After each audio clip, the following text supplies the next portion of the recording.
Welcome to Conversation with SDA. It's a platform where I bring everyday people and we have conversations that revolve around money. Today I have Uzoamaka. I will allow her to introduce herself and we'll just get the conversation started. So, Uzoamaka, how are you? I'm very well, thank you. Thank you for having me on your show.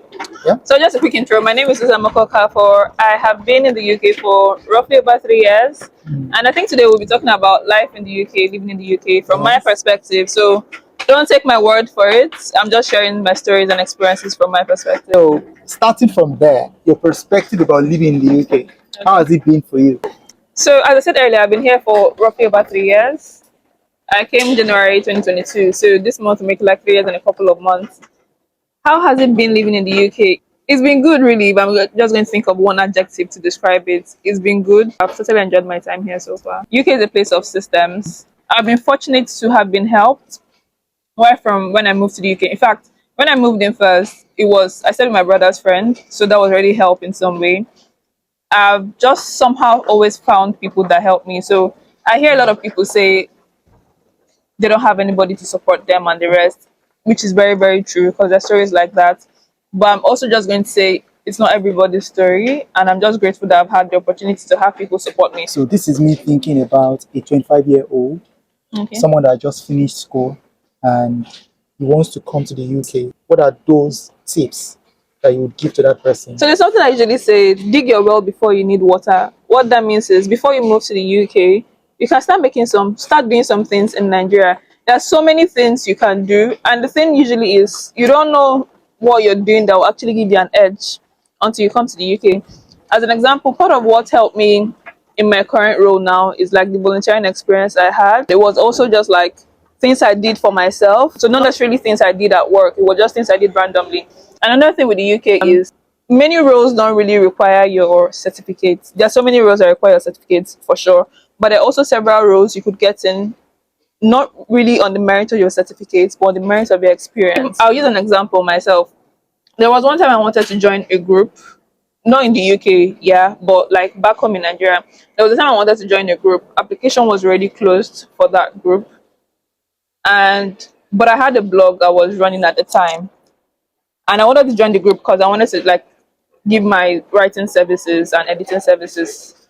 And when I met the manager, whoever was like in charge of the group, she was like, "Oh, applications already closed. We're no longer admitting." And then I had a friend tell me, "Yeah, but you have a blog.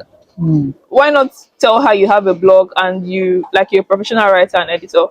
I don't know if I would have described myself as a professional writer and editor. Okay. But I mean, I had a blog, so I went back to the manager, the woman in charge, and told her, "Oh, but I have a blog and I can definitely do this."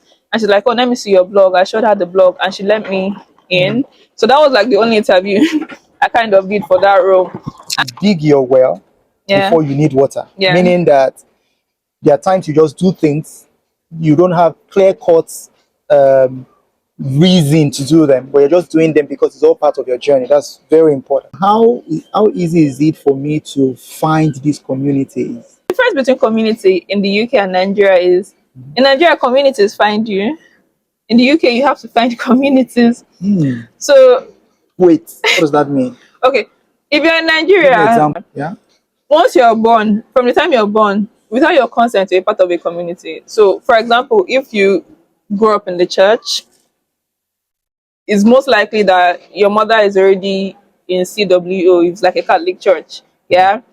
And most mothers in Nigeria always want their children to do something in the church. So when you're young, they'll tell you, go and join children's choir, go and do something, go and do something. So Those already, are communities. those are already communities, yeah. You grow again if you're in Catholic church. I'm just using Catholic church because I grew up in the Catholic church, yeah. You're a youth, you join Sion, so that's the Catholic Youth Organization of Nigeria. It's almost automatic, like as you're graduating to become a youth, almost automatically you have to join. It's not like it's a must, but that's usually the next thing that happens. Apart from being in Sion, you're most likely in other groups in church, St. Jude's and this one other group or the other in church, yeah. If you're in school as well, there are usually like different organizations for you to join. So everything happens in communities, or you're easily a part of a community in Nigeria. If you work in an organization, maybe an accountant, they would have you your superiors or whatever would even encourage you, okay, join accountants. I don't know what it's called, like ICANN, ICANN. there's ICANN That that is here. Even in so some companies, as an incentive to encourage people, they pay for your professional certification in those exactly. associations. But here you have to look for those communities because first and foremost, you need them even more desperately here than you did in Nigeria. Here you're forced to give yourself an edge. Here you're forced to not even just an edge, you're even forced to put yourself on the field to start with. Talk more of like putting yourself as an advantage. So here you're forced to look for communities. Back in Nigeria, you weren't interested in communities. You will still They'll survive graft you into the community. because, as you even said, Seth, there's a way hunger will catch you. You call your friend and say, "I beg." You may not even call Seth. You just show up in the person's house and be like, "You cook."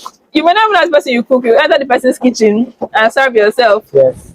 But this place is very different, yeah, because people are already going through everything they're going through. So you even have to be very respectful of everything. So there are so many things I would do back in Nigeria, and I know everybody will be fine, so to say. I'm not saying in a disrespectful way, but here, before I go to someone's house, I don't just show up. I have to call. Back in Nigeria, I could show up in my friend's hostel and my friend's room. It's just, oh, she's not around. I go back. If she's around, we vibe. So it's very different here because you may not even find them at home because they're picking shifts.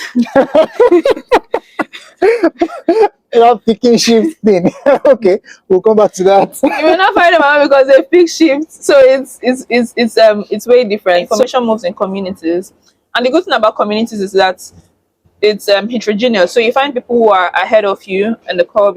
Find people who, depend on the communities you join again, find people who may be in a different field in the same industry, and because of their years of experience, whether it's years of experience on the job or even just years of experience of living in the UK outside the job, you have people who are willing to share information with you.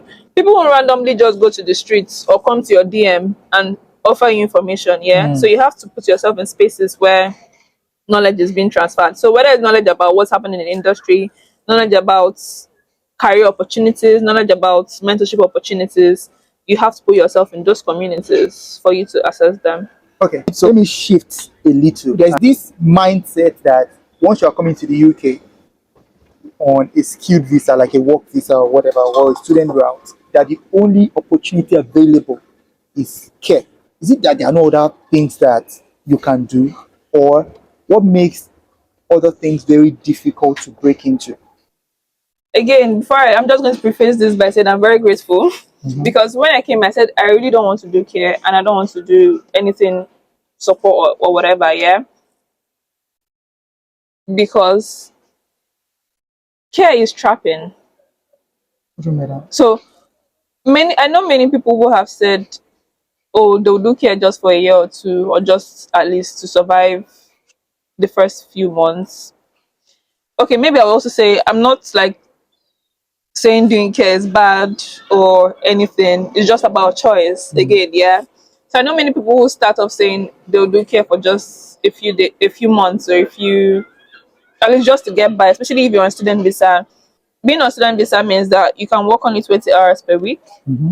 So it's limited what you can do. Let me walk us a few steps back. I earlier talked about how UK is also big on UK experience. The thing usually is that for some other industries, what I've noticed is that for some other industries, you need to have like a UK experience for them to give you a role. Yeah.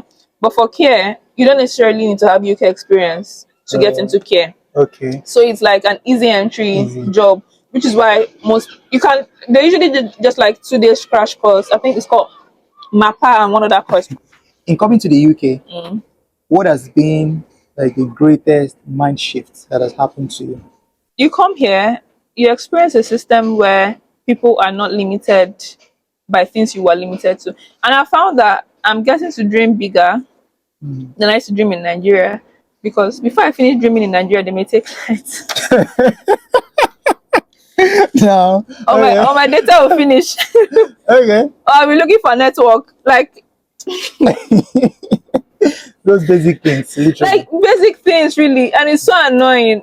I'm coming back home here, I'm not worried about, oh, will there be light or will there not be lights, because when I was in Nigeria I was freelancing really. So and most of my clients were foreign clients already, but then there was also that struggle of or I have to be really strategic about how I work because transformer may blow today, generator may not agree to come on. There's always one annoying thing or the other happening. It may be too noisy because every other person's gen is on. Like there's so many you have to be calculating.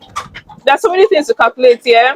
When those basic things are out of the way, you can use your brain space for more productive things, yeah.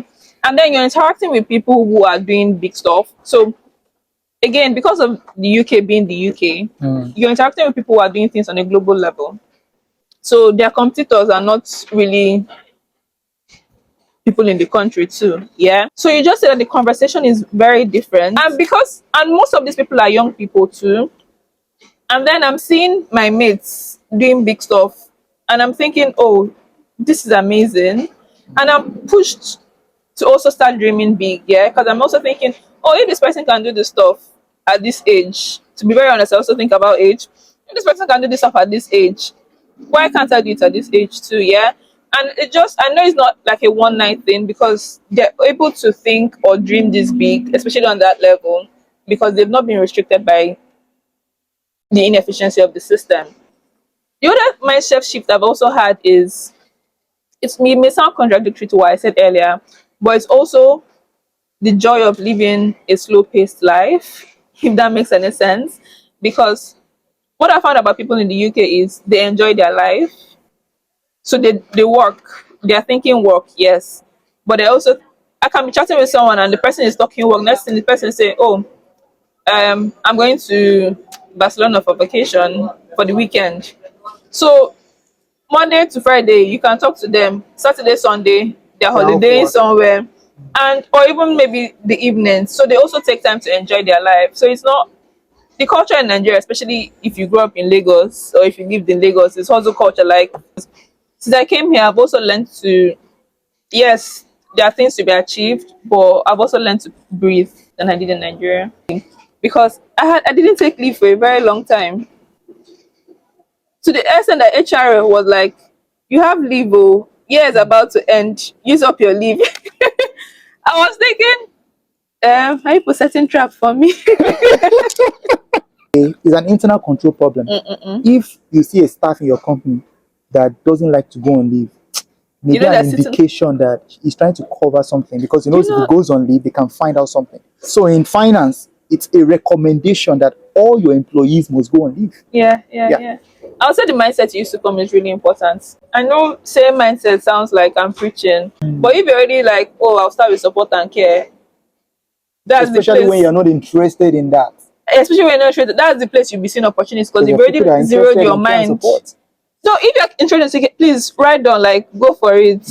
So I'm not saying care or support is bad. I'm just saying if it's not something you're interested in, it would be good from day one to not think so much about it. Because I already know people who they've not even come to the UK, but they've been told once you come, that's what you're going to do first. Yeah. So that's your introduction So to they've so closed their yeah, minds to because other you hear people say possibilities. exactly because you don't hear you're interacting with people that are telling you, see, there may be jobs oh, but you need like 5,000 units of courses or whatever for you to get those jobs. But support that's the easiest thing to get. As I said earlier, support is easy to get, like Which is true. compared to Which is true. But so the many fact other that opportunities. a lot of times, what you believe works Exactly. for you. Again, my story is a story of grace and blessing, so I'm not even taking away from it. I know it's not like many people that have or had the opportunities I had, but maybe I can say that one thing that helped me is saying I don't want to do support, I don't want to do care, and I wasn't even going for them. Yeah. So have that mindset to start with. Talk to people. You can start talking to people before you even move to the UK, and talk to people that have stories you want your story to be like.